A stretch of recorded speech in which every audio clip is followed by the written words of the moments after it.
we're good to go. Okay. All right. So, welcome to the TSA podcast. This is episode 5.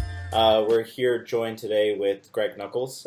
Before we actually get started, I want to thank our sponsor, LVD Fitness. They are a strength lifestyle brand that will actually donate 1 month of clean water to for every piece of item purchased. So check out their website at lvdfitness.com. So before we actually dive into more so topics of strength training with Greg, Greg, why don't you tell us a little bit about your background, hobbies, interest, and more importantly, top 3 favorite beers?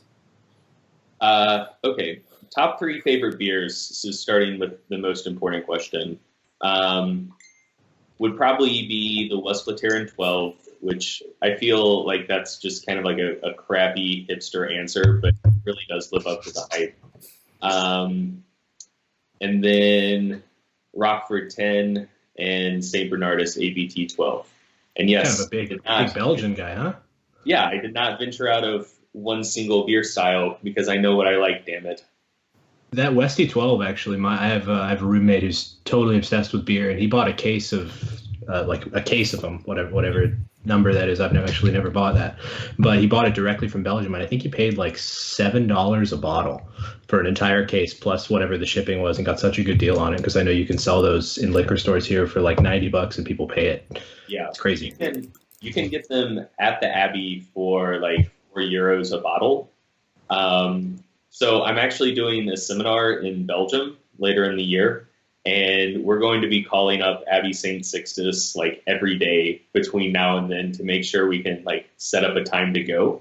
And we're going to bring like as few clothes and whatnot as possible, like on the first trip, so we can buy like 100 bottles of Westie 12 to bring back.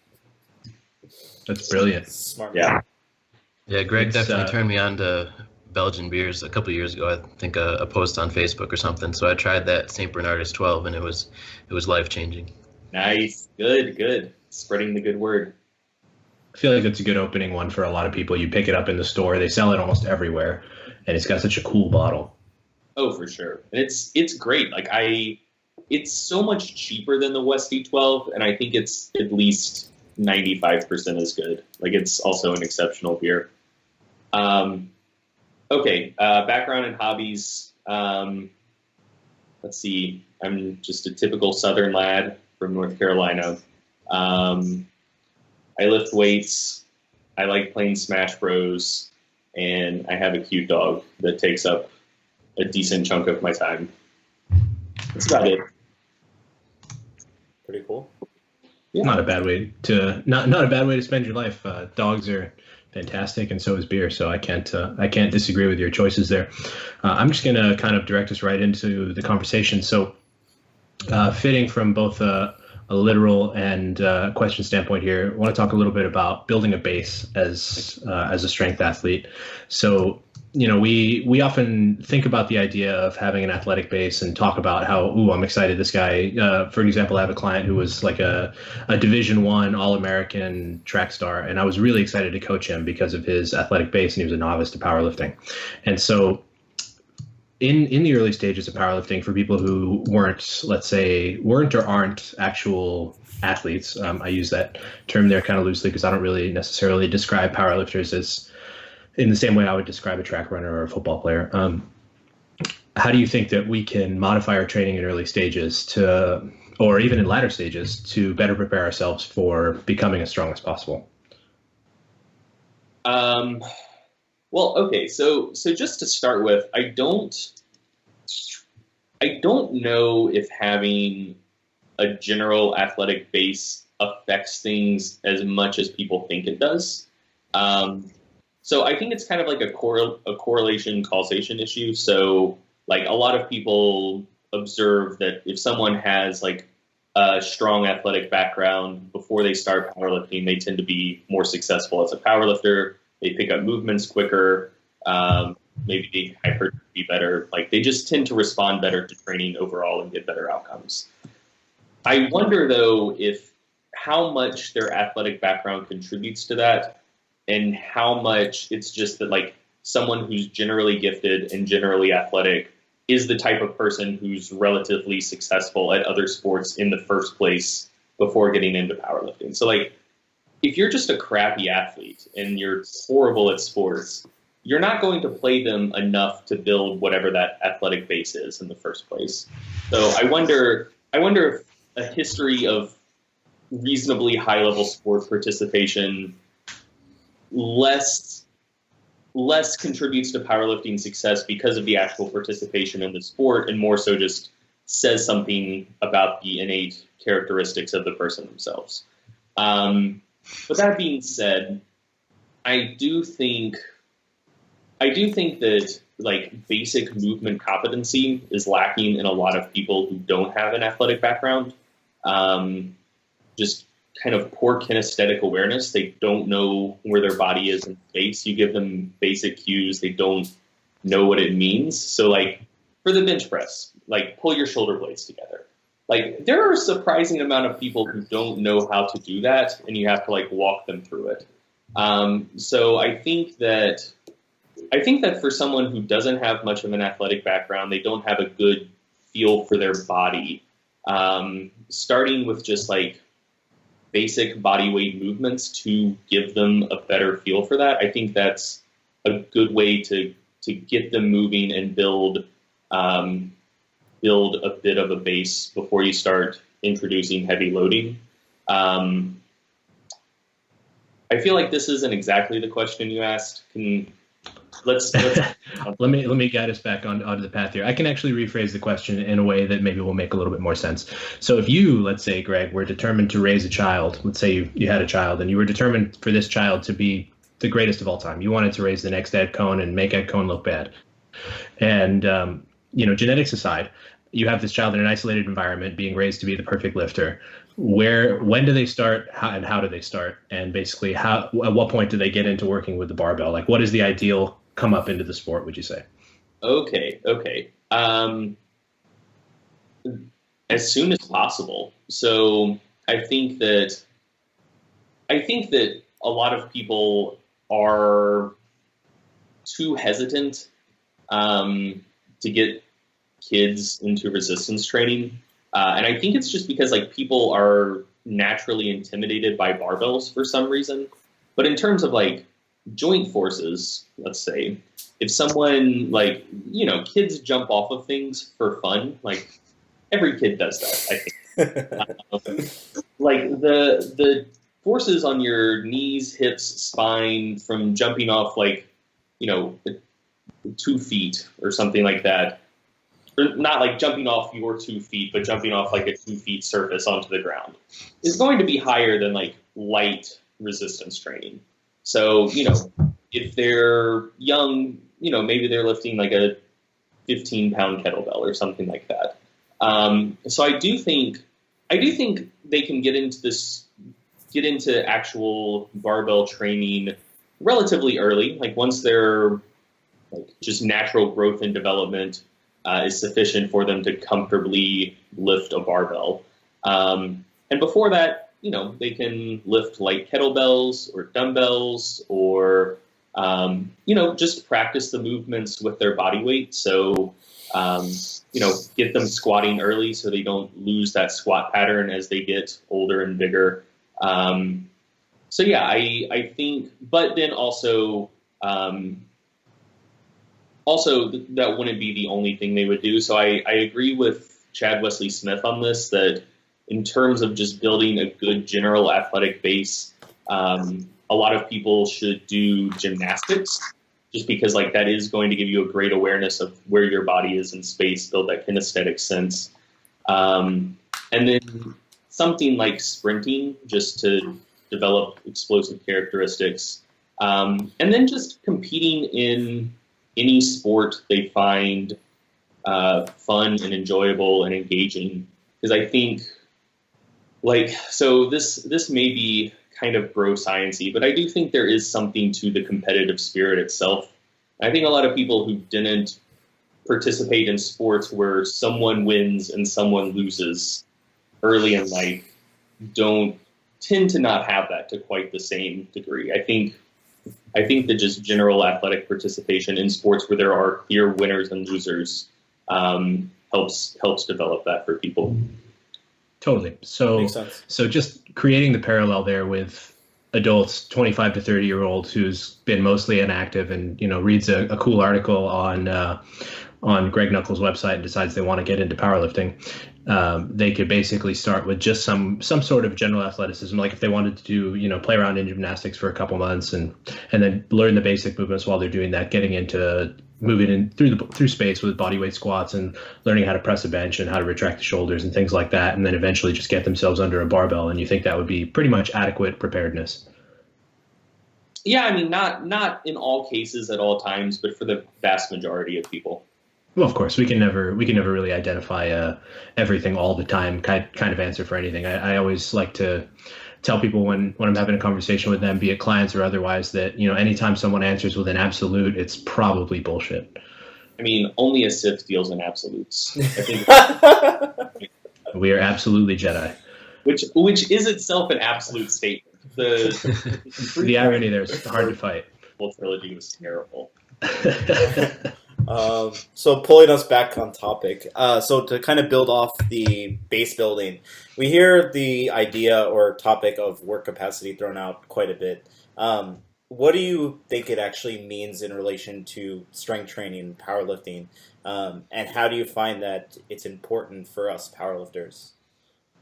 To me, so more important than like a technical academic definition, I think the important aspects of work capacity are, one, can you get enough training in on a per session basis that you need to make progress? So if you're just in really, really terrible shape and you're also pretty strong, and let's say you need to squat 550 for sets of 5 at RPE 8 or something like that, that's hard. Like that has a high energetic cost, and you don't need to be in the type of shape you would to run a triathlon to do that, but you need to be in relatively decent shape to do that, bang out multiple sets, and just accumulate enough volume on a per session basis without just hitting that wall and gassing.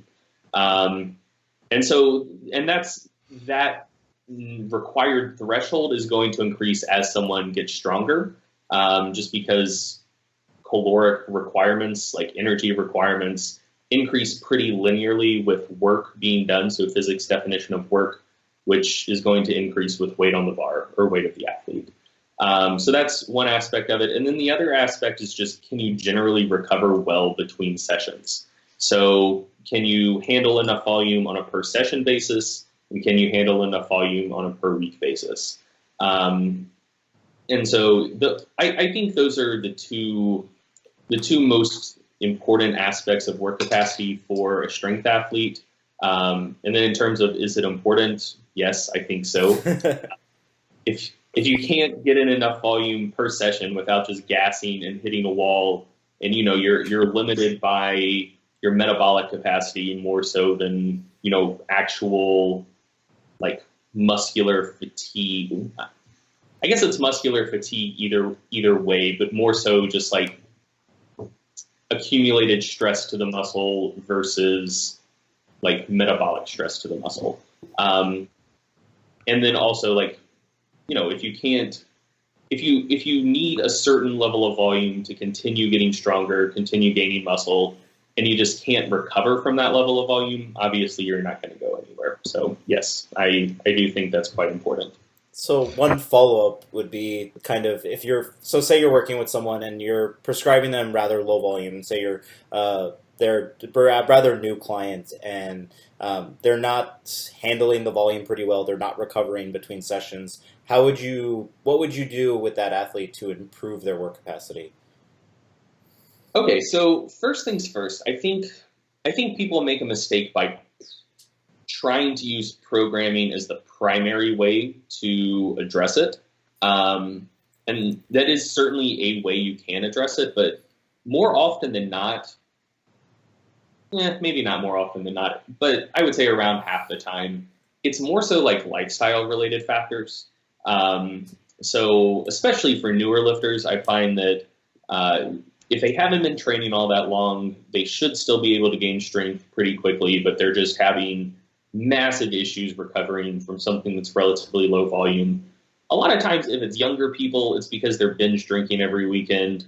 And if it's like older people, maybe they have a stressful job and like just can't sleep enough. And so those are the issues that I look for first.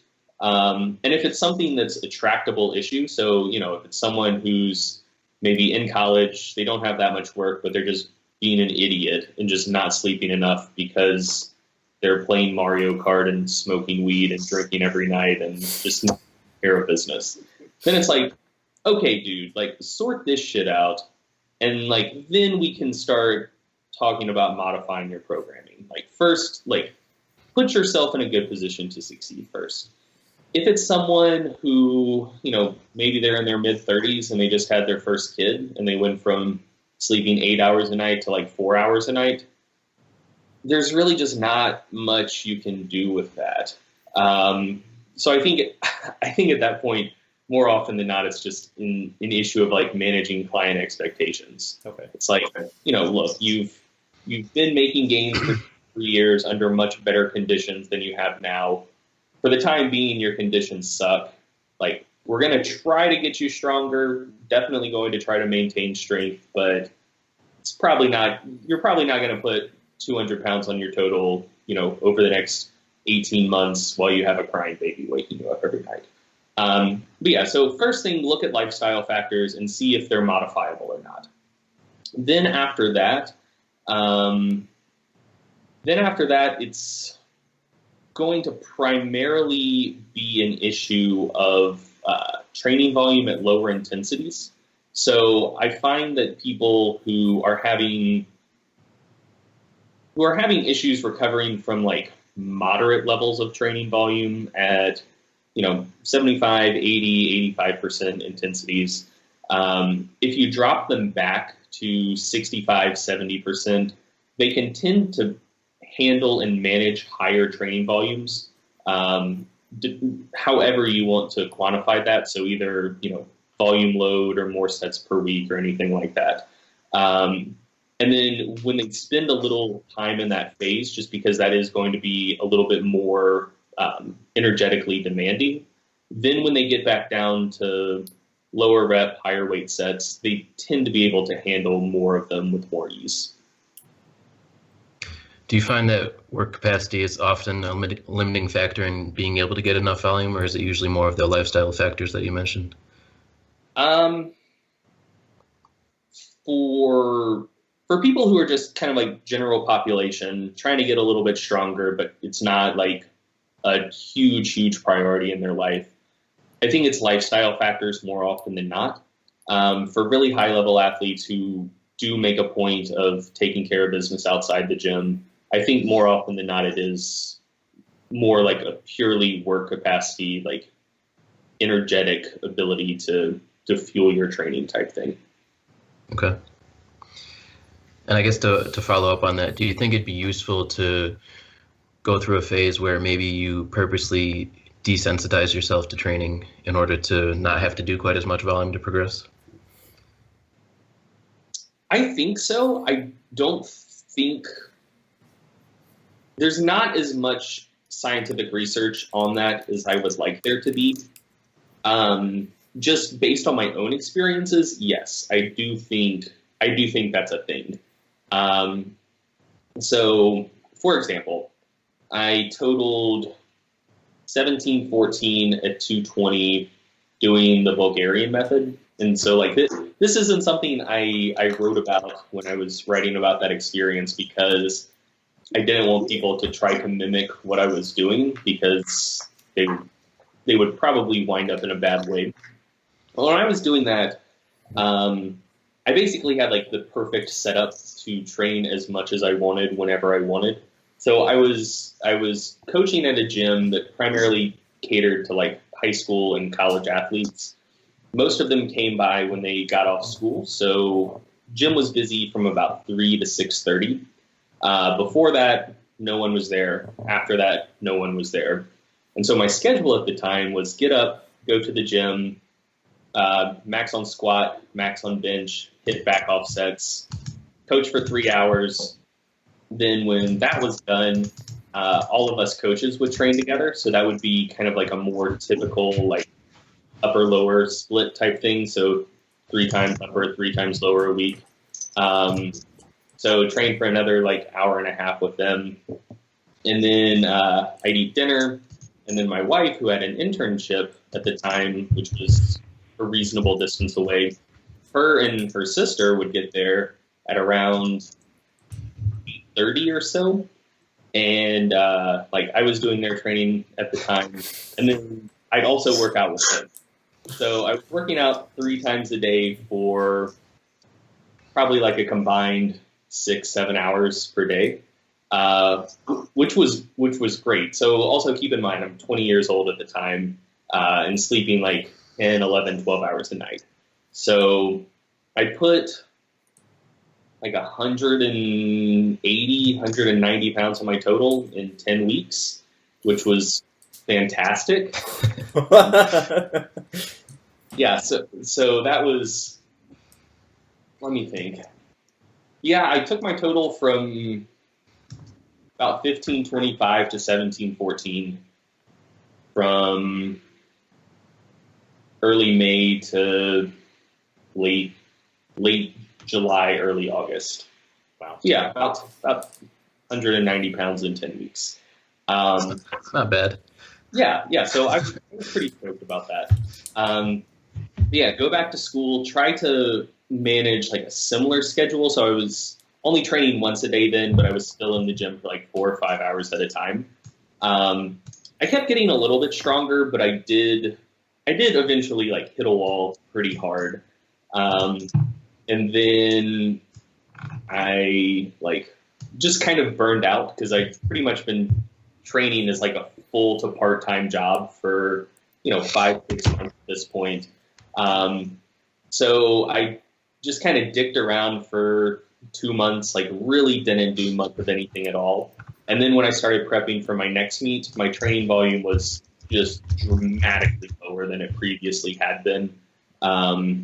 Like if it was a quarter of what it was before, I'd be surprised. Like it was a huge reduction. But I was still able to gain strength over that time period just fine and put another 80, 90 pounds on my total in that 12, 13 week prep. But I don't think that would have happened if I wouldn't have had that intervening time where I was just kind of dicking around. Because then, like when I did get back into training reasonably hard again, it was still very hard, very fatiguing. I got very sore the first few weeks. So I do think that time of substantially easier training did help like resensitize me to the training that followed. Cool. Yeah, that makes sense. And another thing I wanted to talk about kind of related to work capacity was individual variances in training and basically how athletes respond differently to training styles and taper strategies, things like that. So just an example, one thing we've kind of noticed with our athletes who have a pretty high work capacity, guys that can, handle high frequencies, high volumes, they tend to not require quite as much of a taper or not as long or as slow of a taper. They can be very prepared in a short period of time compared to somebody who'd maybe training once or twice a week at relatively low volumes. They might need a little bit more time in order to be at more of a peak preparedness. Yep, I definitely agree. That matches my experiences as well. Okay. And then also on that, kind of gender differences in training, so maybe how males and females respond to training and taper strategies, stuff like that. So I do think there is a sex difference, but I think it's more so a strength difference. So, I mean, I find that just like stronger people tend to need longer tapers. And I mean, that makes sense intuitively, right? So you're handling heavier loads, which like, even if it's the same relative intensity, it's 700 pounds is not 300 pounds. It's just not. And so I think that stronger people, they just accumulate more stress over the course of a training program, even if it's the same relative volume, same relative intensities, and they need longer to taper. And men obviously tend to be stronger than women. So I would say on average, men tend to need around an extra week of tapering compared to women. But I've also trained some very, very strong women who did need longer to taper. So I think that sex does influence it to some degree. So quick little aside here, just in terms of like recovery capacity between the sexes. One of my very favorite studies, and I need to find this again. It was looking to see like how long it would take people, like relatively untrained people, to recover after a fatiguing bench press workout. And so basically they had people do a 1 rep max, and then they put them through something like 6 sets to failure, averaging 10 reps per set or so. And then they had them do 1 rep maxes like 4 hours after that, 24 hours after that, 48 hours after that, 72 hours after that. And for the men, their 1 rep max got back to baseline strength at either 48 or 72 hours. For the women, it was back to baseline after 4 hours. So I can imagine the authors of the study, like in your discussion, you have to say what the data gives you, right? And so in their recommendations, it was like men should rest at least 2 days between fatiguing bench press sessions. Women should rest at least 4 hours. I'm like, they don't believe that. Like, they believe, wait until tomorrow. Put it off until tomorrow. They had to say, wait at least 4 hours. So yeah, I do think that women also, independent of strength levels, recover a little bit quicker than men do and don't need quite as long to taper and peak. But I do think the larger influence is just strength, with stronger people tending to take a little bit longer. To build on that with regards to the gender differences, just kind of in parallel with what you're saying, experience-wise, it seems like a lot of times female clients respond better to, I won't use the word volume because in terms of poundage, it's definitely lower than what most of my male clients have just by nature of the difference in maxes. But in terms of actual number of lifts, so like number of repetitions, sets times reps, the females tend to do better with more. And in some cases, more frequency. I know that almost across the board, when it comes to female athletes, higher frequency bench press work is almost always essential to long-term success. It's surprisingly hard to, I won't say hard, but it takes a surprisingly large amount of work to push a female from like a 135-pound bench to like a 165-pound bench. And so it's a lot of times I find the frequency is the answer for that, and they handle it super well. So. Mm-hmm. No, I also agree 100% with that. In terms of research that's been done on that, so there's been some mechanistic work looking at the role of estrogen. And there have also been some studies directly comparing markers of muscle damage between the sexes. And so estrogen is protective against muscle damage and decreases and attenuates the increase in muscle protein breakdown after a strenuous exercise session. And also just like when you directly compare apples to apples, like men's muscle damage after a given workout versus women's, the women tend to just show less muscle damage. So I think there are two things contributing here. One, a given level of volume on average, even independent of weight. So if you're comparing like a man and a woman who have the same baseline level of strength, control for everything else, the women, like any given level of volume represents a smaller homeostatic disruption. So it's just a smaller stimulus to begin with. So you need more volume per session or per week just for it to be an adequate stimulus for adaptation. And then on the other hand, they can handle it just because it does cause less muscle damage, less fatigue per unit of volume invested. So they need it and they can handle it. So what Greg's trying to say, I think, is sorry, ladies, you get to do more volume than everyone else? On average, I mean, not across the board, but in general, yes. Perfect. No more excuses for my clients.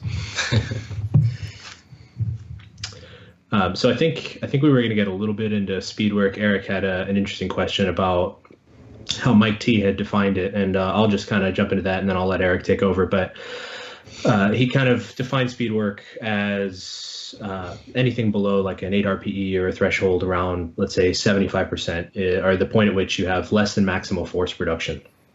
So do you think that training in kind of that range where you're regularly below that 8 RPE marker or that 75% relative to your max, do you think that that's going to be suboptimal to be doing that regularly in training, or do you think that should comprise a large portion of it?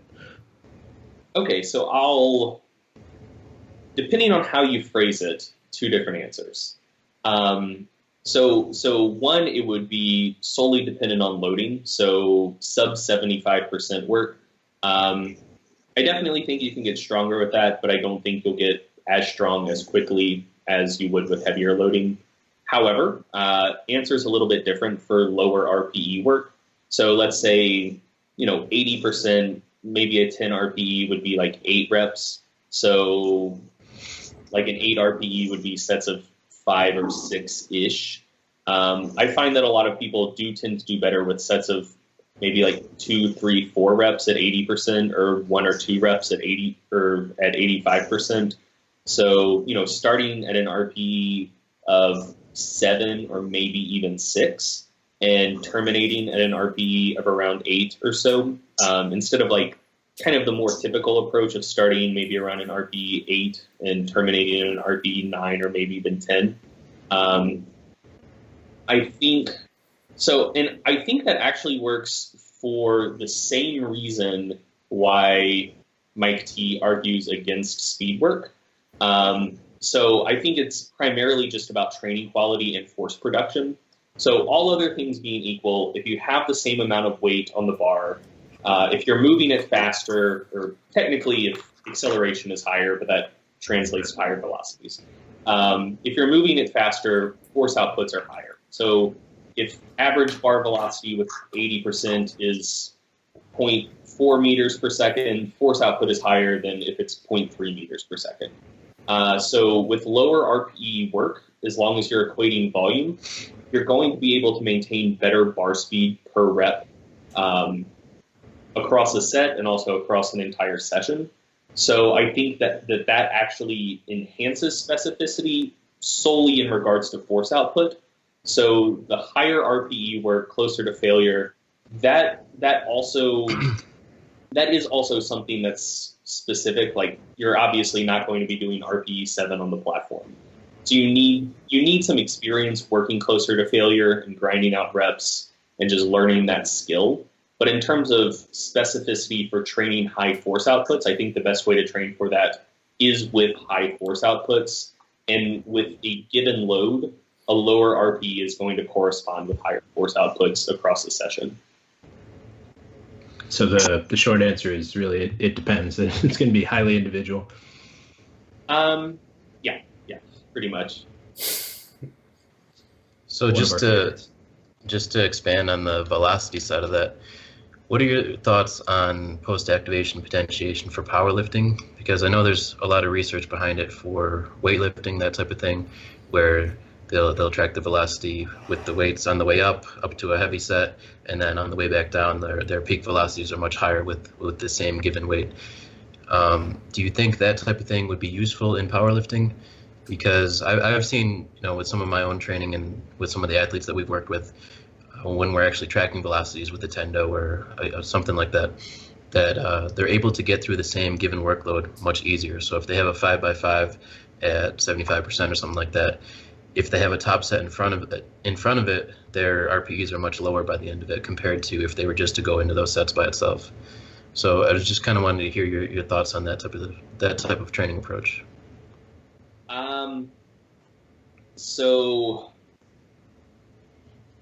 So kind of like the academic approach to post-activation potentiation, I don't think that's a great approach for powerlifting, but it doesn't really sound like that's what you're describing in the first place. So that would be that would be something like some sort of like true maximal contraction followed by whatever test you're doing or a set of exercise like a minute and a half to 5 minutes later. And one of the things that makes prescribing that so difficult is that there's so much individual variation. So after post-activation potentiation, some people are maximally potentiated after 30 seconds, and some people it's up to 5 minutes. So it's hard to prescribe. But what you're describing, like just hitting an overwarm single before doing volume work, I don't think that's true post-activation potentiation. Like I think that researchers in that area would quibble with that, but I'm totally fine with using that in the definition. But yeah, I in my experience that works well. I don't entirely know why it works, but I find that it does. And also just kind of on a practical level, if someone is like in a hypertrophy block or an off-season block and they're not touching heavy weights like for their main training sets, I find that just working up to, maybe like a double at 80% or a single at 85% before they do their back off work, when they start getting into a strength phase, then the weights they'll be moving there, just they acclimate to them much, much quicker. And they don't have that.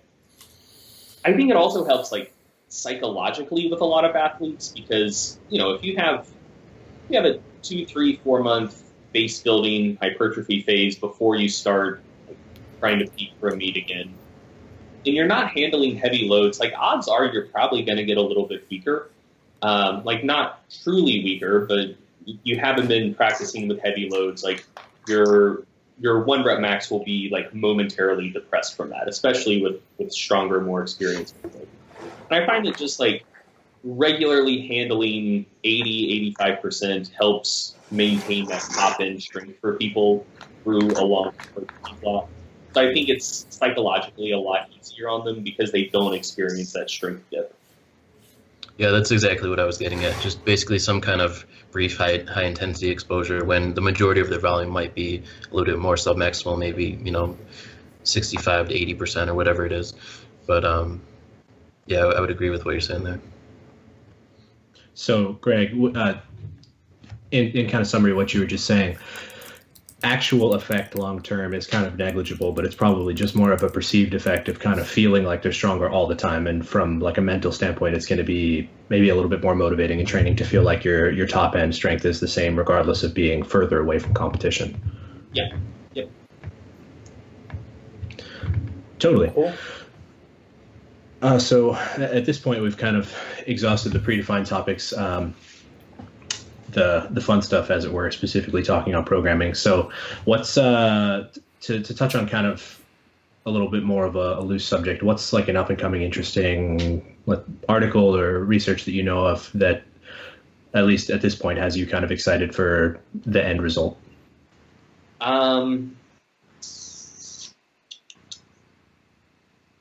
So I'm actually not even sure this is still happening. But I've been waiting for it to be published for a long time. And I talk to him all the time, so I should just ask.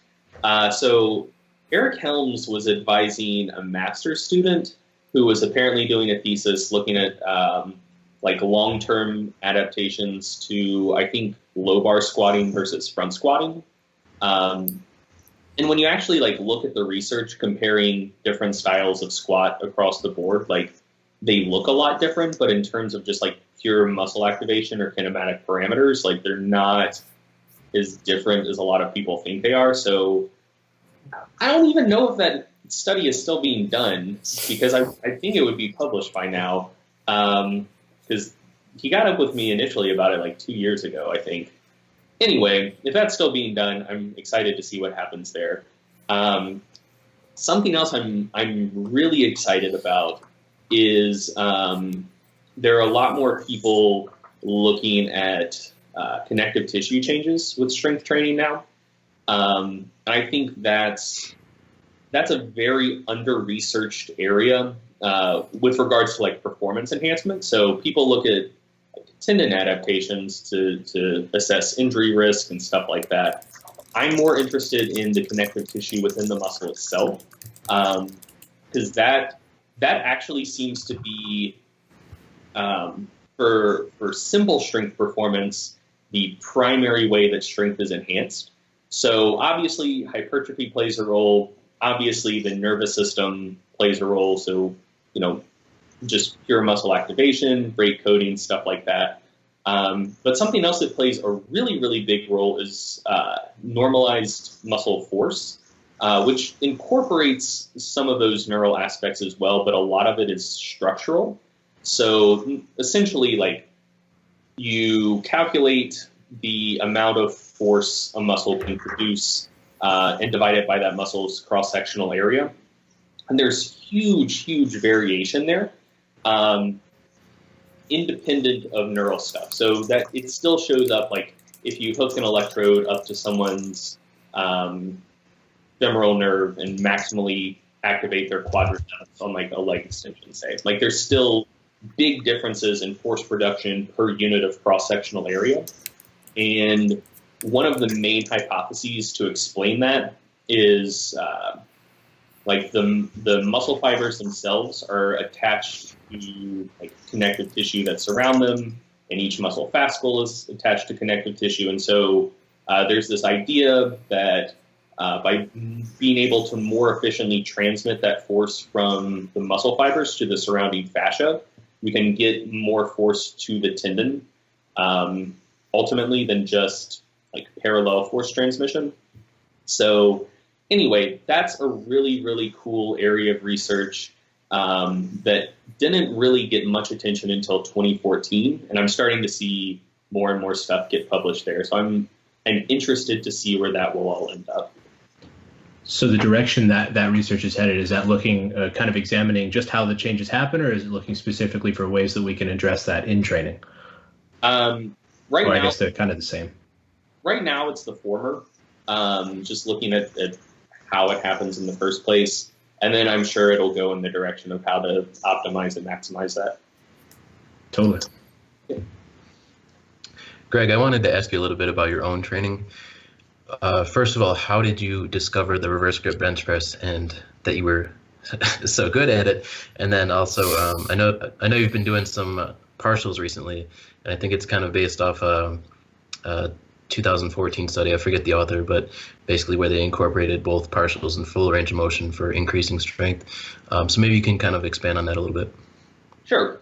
So the reverse grip bench press was primarily just trying to find a way to bench with a bum shoulder. So background, like, I played every sport growing up, including baseball. And I also, like, hit puberty like a brick wall when I was 8. And so, like, I'm 5'10" now. I was like 5'9.5" when I was 10 years old. And so, like, for the better part of my developmental years, when I was playing sports, like, I was a grown man playing against children. So when I played baseball, like, if you watch the Little League World Series and you see, like, 11-year-old kid throwing, like, 80-mile-an-hour heat on the short mound, like, that was me. We never got that far because, I mean, like, that takes, like, a great entire team. Like, they don't let you pitch every game. But, like, that's the sort of pitcher that I was. Which, again, like, that says nothing about my skill. It just says that, like, I probably drank too many hormones in my milk when I was a young lad and puberty way too early. But yeah, so when I played, like, AAU, USSSA baseball, there were a few teams where, like, I was the only dominant pitcher on the team, and so we'd go play a tournament, and if we played, like, 7 games in a weekend, I'd pitch 6 of them, like, the full game. And so there were weekends I'd throw, like, 700-800 pitches, and then I started getting really bad shoulder inflammation, like 2-3 innings into an outing. We got an MRI on my shoulder, and the radiologist comes in. He's like, "You have a problem with your labrum." I'm like, "What's that?" He's like, "You don't have one anymore." Anyway, it's for the best. I didn't really like baseball in the first place. Like, it's a super boring sport. And if there are any baseball fans listening, like, I'm not at all sorry. Like, it's But yeah, so it was for the best. But now, like, anything I do with my right shoulder is bone on bone. And so some things strangely don't bother it all that much. But if I do anything with a lot of volume, it bothers it. Like, it just causes a lot of inflammation of that shoulder. And so I was looking for a way to bench press that didn't bother my shoulder as much.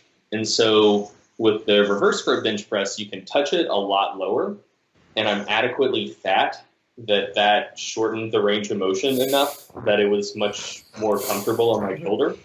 So yeah, that was what got me into reverse grip bench pressing, and it was weird because there wasn't much acclimation time. When I first tried it, I think I was benching like 425, 435, the regular grip. I saw an old video of Anthony Clark, and that like inspired me to give reverse grip a try. And the first time I tried it, I think I did like 405, 415, something like that. I was like, yeah, okay, I might be able to get pretty good at this. And like the third time I benched reverse grip, I beat my regular 1 rep max. So I was like, okay, cool. I can train this for competition now. So yeah, that's the story behind that. In terms of the partials, the study you're alluding to, the author was Caleb Baszler. And yeah, like there's not all that much research on partials. And that's the only study I know of that looked at incorporating partials with full range of motion training. Most of them just test like partials versus full range of motion, and that's all. So, you know, as with anything in exercise science, it could just be a false positive, and I could just be barking up the wrong tree. But I like partials. I just kind of think they're fun. And so, yeah, it's just something I want to experiment with for a while. Okay. Cool. Fair enough, I think since I'm in off-season mode now, like the only physical characteristic that I'm like super interested in massively improving is my traps. Like I just want silly looking traps. like not large traps that make me look like muscular and manly. Like I'm talking like just silly looking traps that look like they could like scratch the back of my head. And so like rack pulls have always made my traps sorer than anything else ever has. So I'm hoping that equates to a hypertrophic stimulus. So that also definitely motivates my decision. That's fair. Yeah. So I once said that to my old coach. I was working with Dr. Mike Zordos, coaching me for a bit, and I told him, I was like, Mike, I really want traps up to my ears, and he was like, Hani, that has zero application in powerlifting. We're not doing that. I shot down pretty much as quickly as I did. If you know Mike at all, he's all science and no fun. And well, I won't say he's no fun. If you want to talk about Metallica or squatting 1 rep maxes, he's all about it. But yeah, that was just a funny shoot down of a similar thing I went through. One of the motivations for me right now is the guy who owns the gym I train at is a pro strongman, James Steffenbald, and he does have just like silly traps. Like he can't shrug his shoulders more than about 2 inches, because like once they get to there, his traps are like so fully contracted, his shoulder just won't elevate anymore. And I just think that's the coolest thing. Like, who needs scapular elevation? Who needs it? That's a completely wasted movement, right? Anyway. No, you're not wrong. I have like a real life trap role model who I see every day now, and that inspires me. Do you have trap envy? I have a little bit of trap envy. So my primary trap envy used to be Bane, but like, that's a movie character. So it's less real, you know what I mean? Like you see it on the big screen, but you don't interact with Tom Hardy every day. But now I have like a real life person to have trap envy against. So that's really kicked my rack pulls into overdrive. like that. Well, I think we're gonna wrap it up here. So, if people want to find you, Greg, how can they get in contact with you, or basically plug in your kind of website and stuff? My website is stringtheory.com, spelled with an E instead of an I. It's not Strength Theory. We're changing the name soon because no one gets the name right, and every time they spell it as two words, a piece of my soul dies. But you can still type in String Theory, STRENGTHEORY.com, and even after we change it, it'll come up. We're setting up redirects, etc. What are you changing it to? StrongerByScience.com. Not BiggerTraps.com. I mean, I'll be honest. I don't like the name as much. I like the pun. I like the string theory pun, but apparently it only works in the South because everyone else says strength. They don't pronounce it like as if it has an I. And like I said, I'm from the South. That's how I've always pronounced it. I did not realize how poor my diction was until everyone started butchering the name of my site. So, yeah, it's going to be strongerbyscience.com. Awesome. What about social media in terms of like Instagram or anything? Are you posting regularly to any social media other than your website? Facebook, more so my personal page than my business page, honestly. And I have an Instagram account, and it's just at Greg Nuckols. Cool. Awesome. As usual, you can find all of us coaches at our first name, except for Chris, because he's a rebel. Aydin _TSA, Eric _TSA, and myself, Hani _TSA. Or collectively as a team, you can find us at the Strength Athlete. And other than that, I think we're pretty much all wrapped up here. Cool.